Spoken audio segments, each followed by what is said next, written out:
Hello, friends.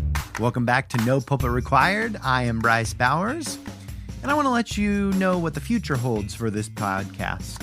After our long hiatus, there was some discernment, some brainstorming around what this podcast could be, and we decided to do a bit of a refocus. No Pulpit Required initially was meant to serve as a place to have conversation with staff and members of Country Club Christian Church, and we'll still do that to an extent. Our next episode will feature one of the newest staff members to our community. However, we are adding a focus. We want to highlight the mission partners that are working boots on the ground here in the Kansas City area. And today, I am very pleased that we are talking to Reverend Mindy Fugarino. She's at the helm of Independence Boulevard Christian Church, a church that has and hosts and is started a ministry called Micah Ministries. And Micah is getting ready to undergo a pretty big behind-the-scenes transition. And Mindy and I talk about it today, and I want you all to be aware of what's happening because the lengths that Micah is going to provide justice and to help the neighbors in need in the historic northeast area of Kansas City is a massive undertaking.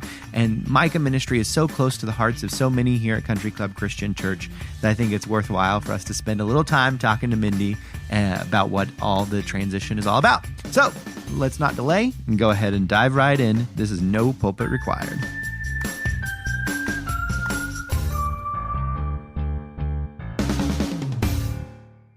All right, welcome in, everyone. I am sitting here today with Mindy Fugarino, who is the pastor at Independence Boulevard Christian Church, as well as the executive director of Intersect KC. Thanks for agreeing to sitting down and talking with us today, Mindy. Thanks for having me. Yeah, so many of our folks know of Micah Ministry who go to Country Club Christian Church. Some don't. Some listen to this podcast that don't go to our church. But regardless, for those who may not know, what is the work that Micah Ministries does for the Kansas City community?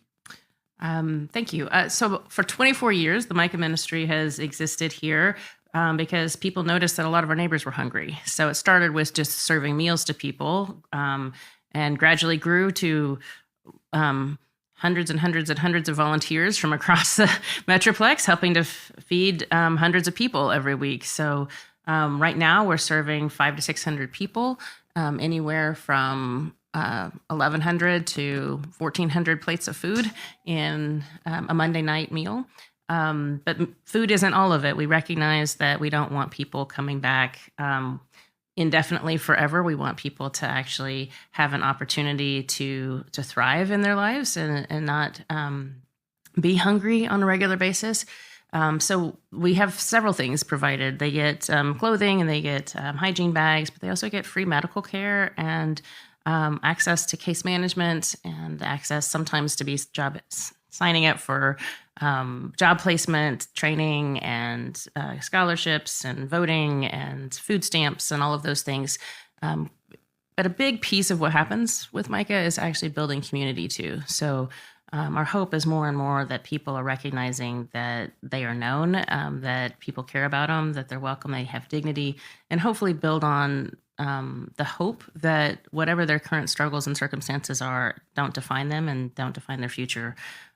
So part of building that resiliency happens with Micah. It happens also with some work that we do before Micah called Fruition KC, where a lot of the people waiting to be served from Micah come in, and we do a lot of community building, sometimes with live music, sometimes with games and art, and sometimes with public leaders coming in, sharing information, answering questions, really just trying to better resource everyone and better connect everyone.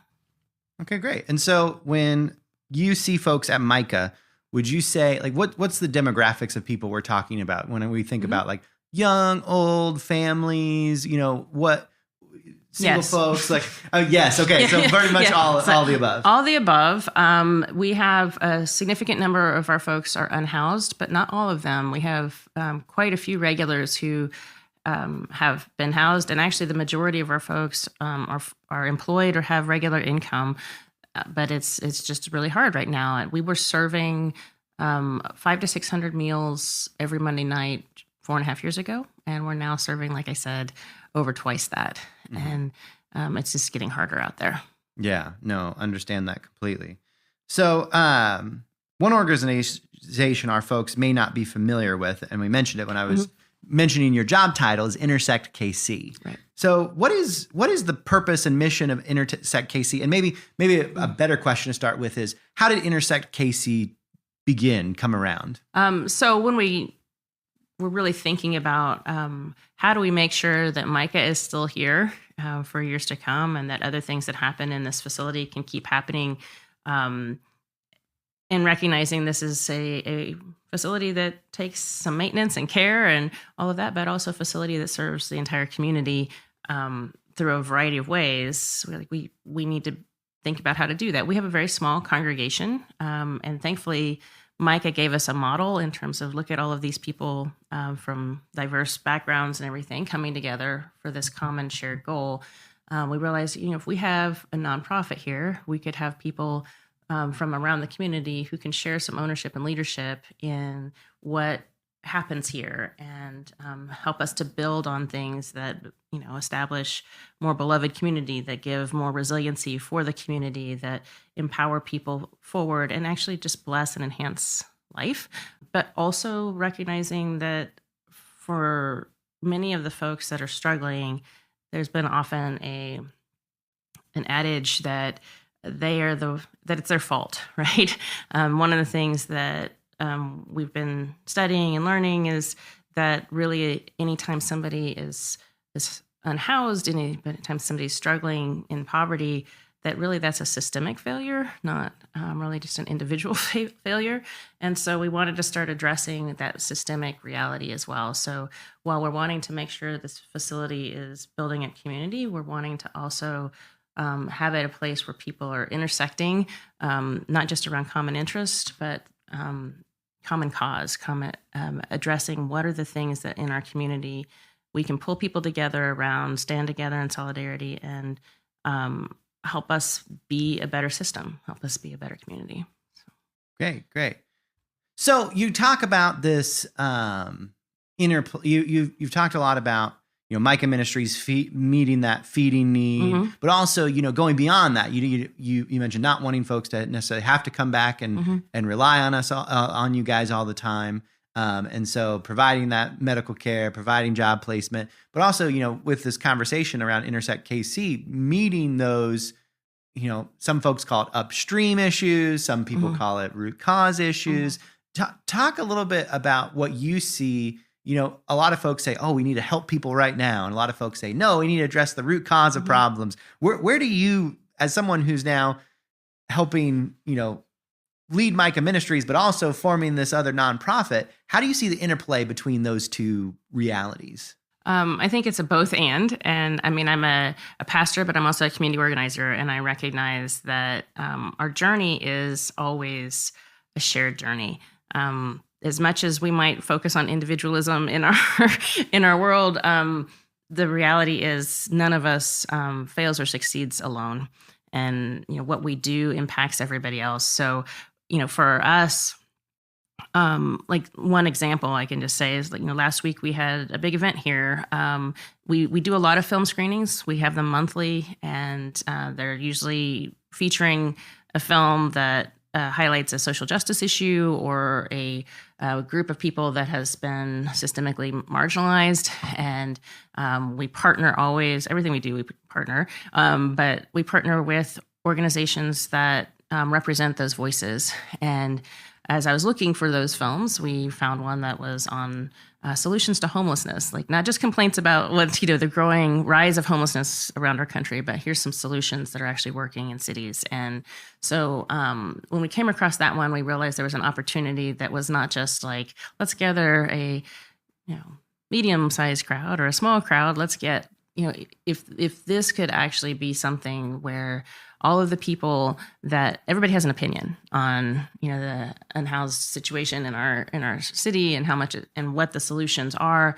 And if you've watched the news or read the Kansas City Star, you've seen like a lot of battles of like, where is this, low barrier shelter going to go or not go, or, all of those things. And when you hear the conversations, the people are kind of all over the map in what they understand or don't understand fully. And so we thought this is an evidence-based practice that people are showing to actually work all across the world, actually, not just in our country. And let's show this so that people can get that vision together. And we have the resources. We actually have the resources here in Kansas City to solve homelessness. And so we brought a bunch of people together. Over 400 people showed up last week, stakeholders from businesses and elected officials and neighbors and philanthropists, everybody, coming together to hear, hey, this could work. What would it look like if we all collaborated on the same vision? What if we worked together to make this happen? Service providers, everybody. And so there's a new energy. We gathered people ahead of time to talk with a consultant. We're gathering people afterwards to follow up with a consultant because we want to be part of that solution too. And part of it for us also means, okay, when we serve somebody food, how is what we're doing helping to get somebody housed? I mean, so it's not just about meeting the immediate need, which, is wonderful because we all know Matthew 25 and, Jesus asking us to meet those needs. But we also recognize that Jesus and God address on a regular basis throughout Scripture, what are you doing for the widow, the orphan, the stranger, all of these other people that and if your system is excluding those, if your system isn't allowing for these people to have their needs met, then something's wrong. So that's part of what drives us to do these kinds of events because we could actually make a lot of lives easier and, everybody could be thriving. So that's one of the things that, we're trying to do to leverage justice in addition. I mean, Micah 6:8 is do justice, love mercy, walk humbly, right? And there's a lot of kindness and mercy in feeding. There's some justice in feeding, but if people can ultimately thrive because there's not a huge pile of barriers in their way that others of us may not have, that's really ideal. Yeah. So you mentioned the film screening that Intersect KC did, and you're doing monthly things like that. And when you talk about the work that Micah Ministries has done with feeding, job placement, medical assistance, clothing closet, that meets a lot of those immediate needs. So when you think of the justice work that maybe Intersect KC is trying to take on, is there a focus area right now? Is it homelessness or affordable housing, or is it something else? Or what is that? What is that justice issue that is really burning and Intersect KC? Is there a focus right now in your mind? I think currently, because Micah is part of Intersect KC, homelessness will always be at the forefront of what we're looking towards. But no issue is in isolation of others. That's it's they intersect with each other. They intersect, right? I mean, and so what somebody's being paid, whether they have the capacity to have sick leave and paternity leave and all of those kinds of things.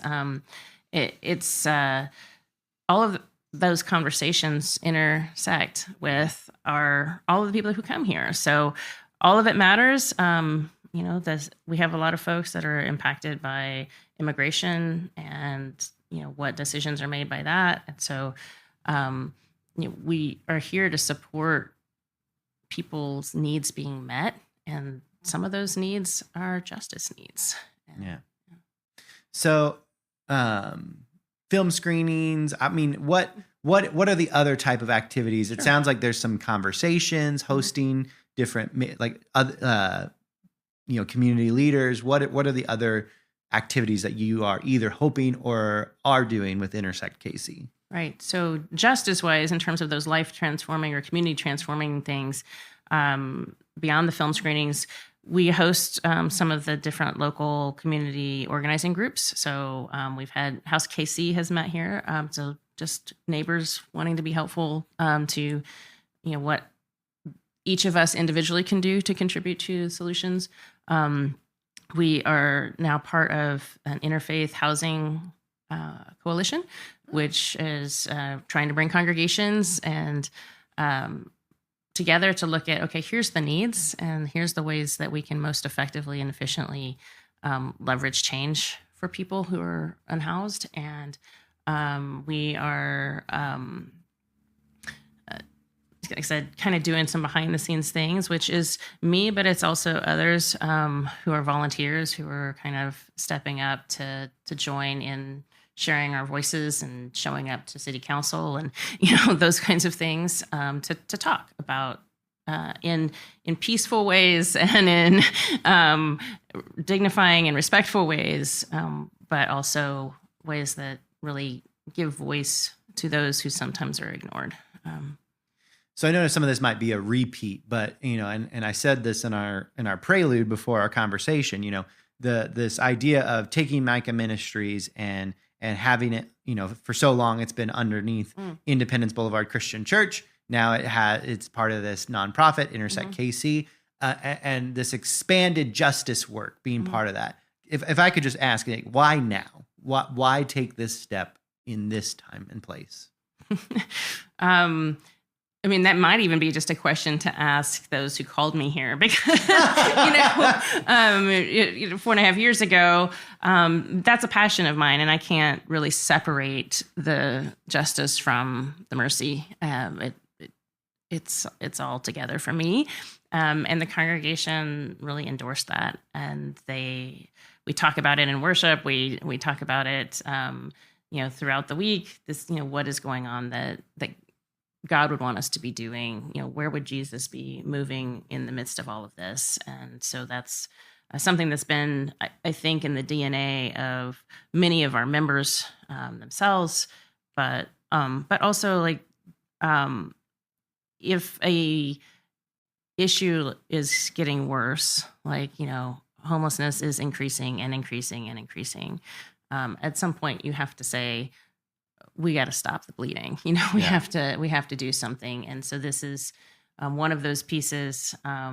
We're a very divided country in many ways, but we can unify around solutions that help all people if we actually pay attention to what is helping, right? And what is and understanding what's causing the harm. Yeah. And I didn't, one of the other things that Intersect KC does is the reality is that part of justice is making sure people have the ability to thrive, but also abundant life that Jesus promises, joy, to experience life enhancing things that sometimes have become in our society really just luxuries, right? A privilege to go watch a film, right? Or to experience live music, or to enjoy an art class. So we're offering Intersect Arts, which offers different kinds of art classes, anything from fine arts to martial arts and culinary arts and all of that. We're trying to expand that and give people opportunities just to grow and thrive as human beings, but in those spaces, intersecting folks from all different walks of life. So we're building relationships that may otherwise not have happened because people walk in their own circles, but they can now come together around those things that are joyful. Yeah. So remind me again how long you've been pastor here at Independence Boulevard. I know we've had this conversation. 4.5 years. Okay, 4.5 years. Okay. So, this is a wildly different, at least from where I stand, having taken calls in different churches. It's a different call than a lot of other clergy take, even in Disciples of Christ denomination. So I'm just going to ask you, what drew you to this work? What is it about this work specifically in community organizing and being a pastor and helping run this massive feeding program? All that was part of this call when you were called here. My assumption was anyway.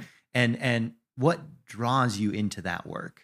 I think this space, I've never advocated for keeping a building going before, right? But this space is uniquely positioned to be a place where a lot of things can be changed.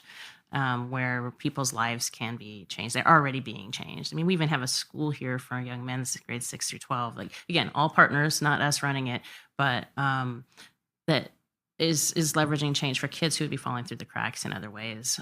Their first language for most of them is not English, and but they are thriving, and educationally. So, for me, it's this is a unique space where we can make a difference, not only in this community, but even in the larger world. And so that's exciting and energizing to me. For those that know the Enneagram, you won't be surprised that I'm a 1, or, sometimes I say recovering perfectionist, but, it's exciting to see glimpses of God's kingdom unfolding. Yeah. When you see people who are in tears because somebody hasn't smiled at them in a long time, or shown them dignity, listen to their story, and you watch, volunteers doing that every day here, and the gratitude somebody expressed last night, the gratitude they experience every time they come here as a volunteer is kind of overwhelming, because that just tells you that, wow, some of just that basic kindness isn't a given in everybody's day-to-day life. Yeah, absolutely.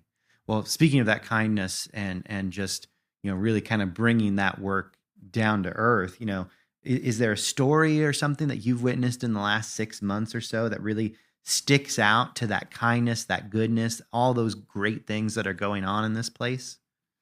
I think there's several stories, but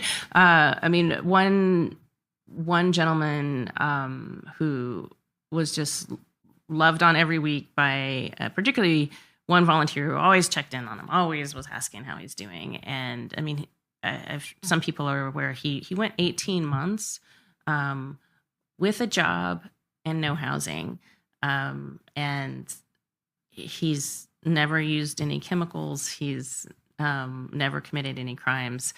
He was an ideal candidate for being able to be housed, but our system wasn't set up in such a way that that could flow easily. And part of it is a affordable housing shortage, and part of it is just kind of the ways the loops work. But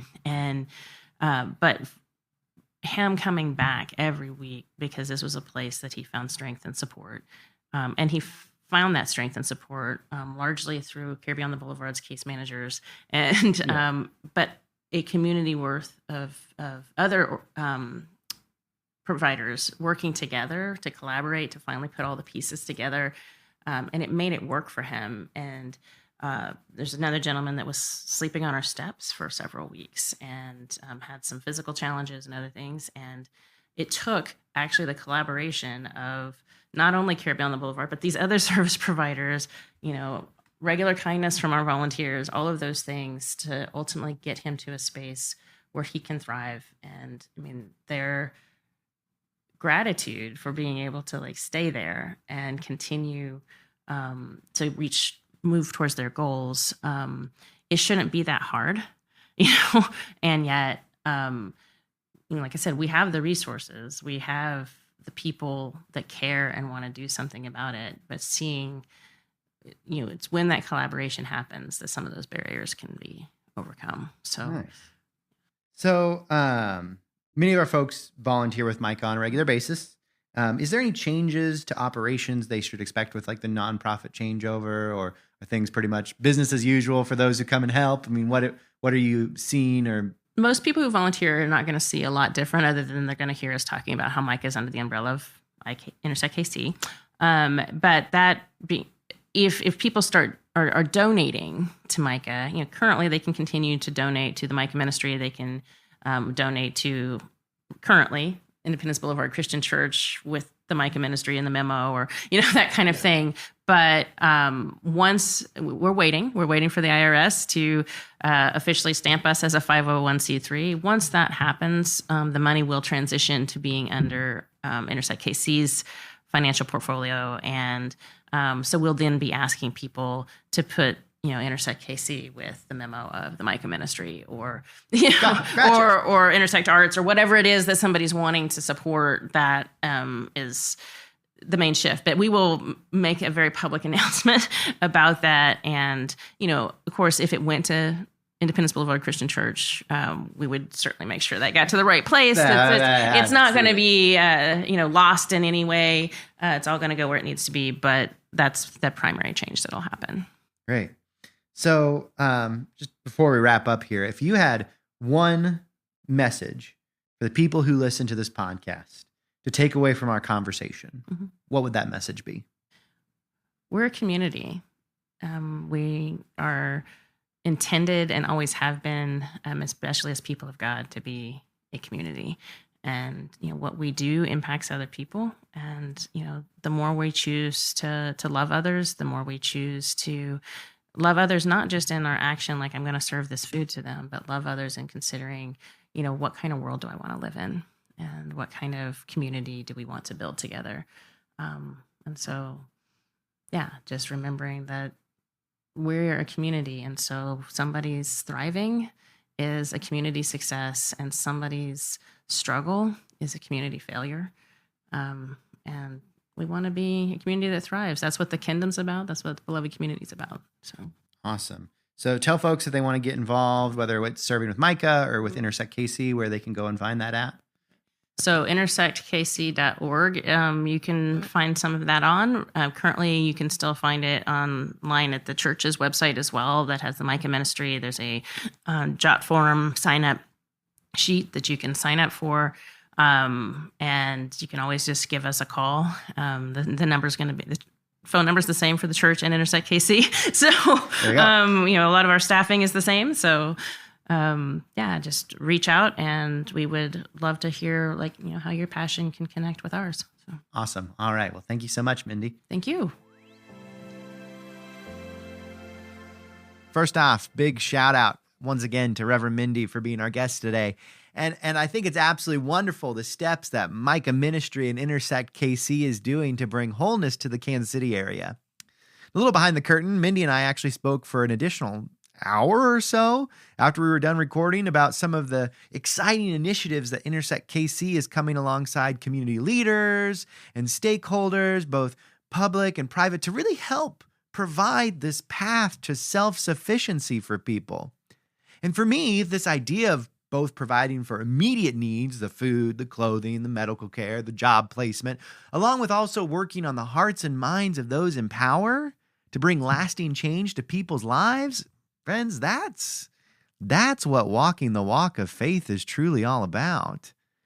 And I got to tell you, this organization, what they're doing over there, they're making moves, my friends. This is making a lot of moves. This is an organization to keep an eye out on. Mindy shared about how you can help. I encourage you to do so, and feel free to reach out to us at the church if you want to find out more. We've worked with Micah Ministries for a long time, and will continue to do so, and would be happy to get you matched up in a way to serve over there. But my prayer for you today, my friends, is to find those places where God has been calling you to think beyond. Micah Ministries could have continued to be a place for just a warm meal, but now they're doing so much more, stretching themselves to see where God might be calling them, and they're finding blessings in the midst of that. Where might God be calling you to stretch a little bit? And know that the God who loved you, created you, has begun a good work in you, and will be with you until the work is finished. Be blessed today, my friends.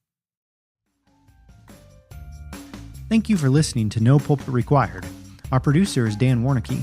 Shannon Gammon is our publicity manager. No Pulpit Required is a ministry of Country Club Christian Church. Here at Country Club Christian Church, we are committed to meeting you where you are and walking alongside you on your spiritual journey to a life with greater meaning.